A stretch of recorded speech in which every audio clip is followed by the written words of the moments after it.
Alexey Steele is a celebrated artist, social activist, and deep cultural thinker. Originally from Ukraine, Alexey carries on the legacy of his renowned father, painter Leonid Steele, through his prolific figure drawings, portraits, landscapes, and large public works. Alexey served as the Artist Laureate of Culver City in the Los Angeles region starting in 2020, and he used his influence to promote artivism, that is, activism through the arts that makes profound impacts on local communities and people in need. Alexey's huge passion for life permeates his works and presence, and he lights up the world with his irresistible joy. I sat down with Alexey to uncover some of his thoughts about his artistry in general and about creativity during the COVID-19 pandemic. Hi, Alexey. Welcome to Creative Conversations, Artist to Artist. Hi, Fiona. It's great to be with you. It's great to see you. I'm looking forward to it. I wanted to learn a little bit more about your background. Where were you born? How did you know you wanted to be a painter? So I was born in Kyiv with my dad, a great, important Ukrainian artist with the height of his career spanning 50s, 60s, and 70s in Kyiv, my hometown, doing his epic, amazing works that were celebrated for depicting the nation, the Ukrainian people. Him believing that the people themselves, that the most important source and inspiration for art. This is what feeds, that's what makes art. And this is what I saw and heard and knew as his way, and it became my way. So talk to me about your media that you use. What's your favorite? Oil and work on paper. So mediums are inherently important. It's not your clothing, it's a literal extension of your fingers. They're really tangibly affecting the way you paint. That's oils. I know this ranges, that color that you're able to build, the ranges of that ethereal qualities of that's a pure ability of oil painting. That whole genre medium is called work on paper, because the medium what you work with is hugely important. But in the work on paper, the surface is still dominating importance. So work on paper is really, in a way, the drawing forms a basic visual matrix in a way. Then you apply to the paint. And for example, like last 5-6 years of me doing works on paper really a lot is now, I think I'm at the point to start translating that to the new stage in my painting, in my old medium. Because, I reached a certain level doing what I was doing. And at that point, yes, you can always do more. But you always think, how far can you go? And then in Russian artistic methodology, drawing is intimately related to painting. To expand your capabilities in painting, you have to build your capabilities through drawing.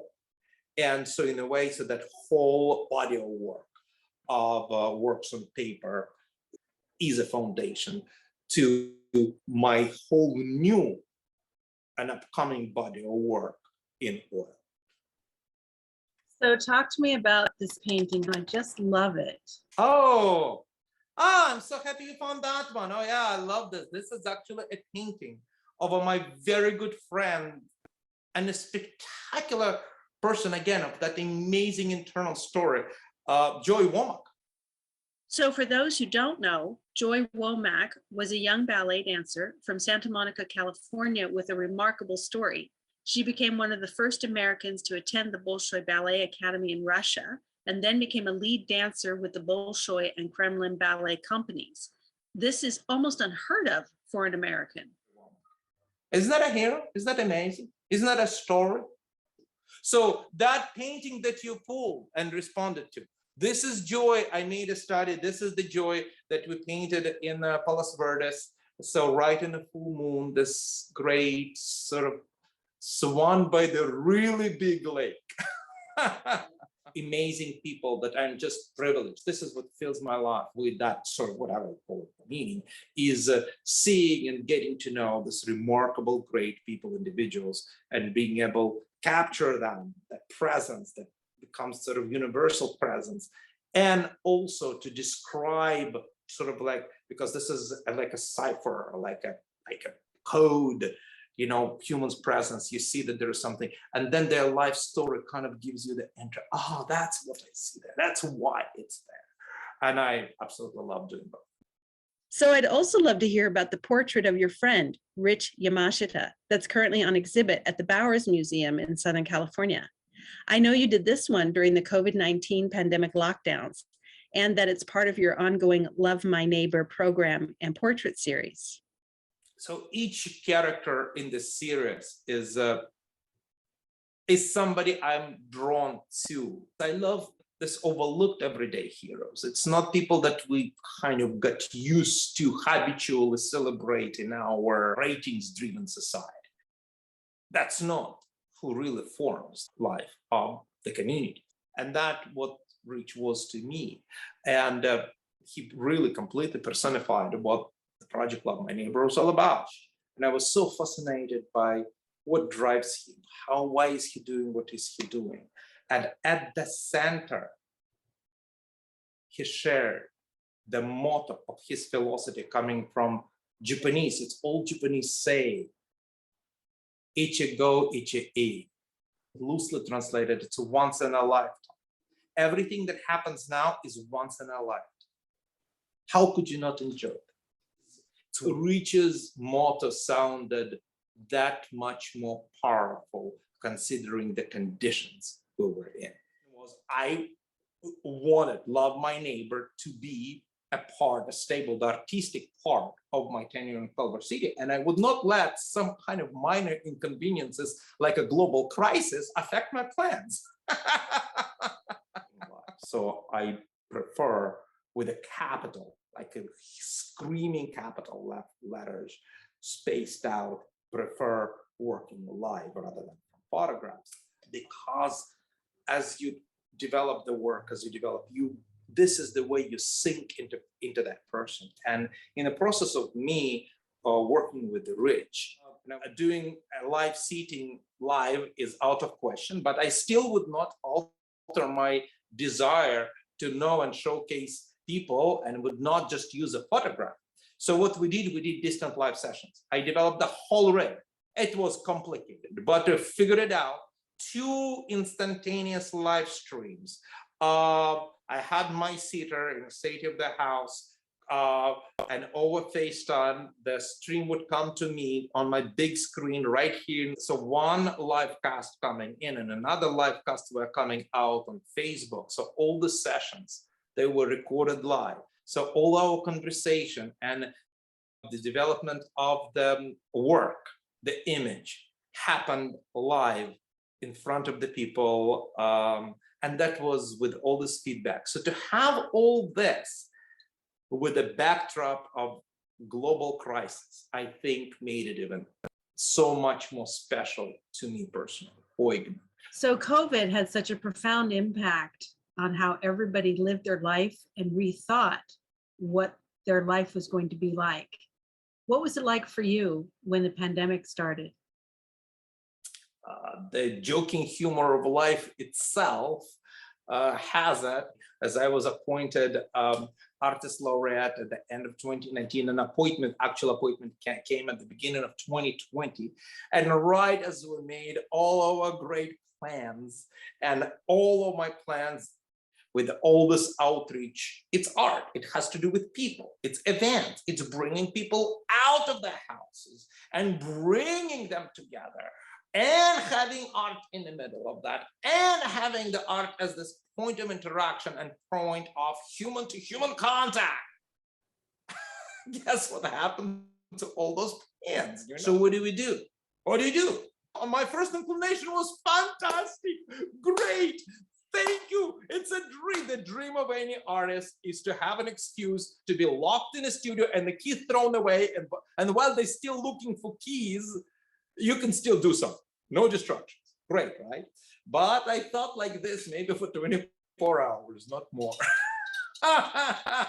And after that, it's very quickly transpired that the impact on the community, on the people, that was immediate and severe. Remember when the shelves got empty, all of that, and suddenly the people that were served through our program, they're the ones who are the most vulnerable, at risk.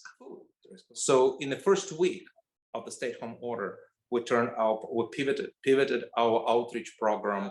We lined out the food sources, and we started distributing emergency distribution of food and emotional support through art. All the art that was generated through our great outreach and programs were printed, and we were putting them on the bags of emergency food that we were giving to the elders and people at risk. So that's how my Artist Laureate tenure started, with an emergency. It became a really all the way through an emergency tenure. So final question about being Artist Laureate for Culver City. How did that come about, and why did you take that on? When we moved and we were in Moscow, my dad founded a museum, created really a revolution, a cultural revolution, for a better word.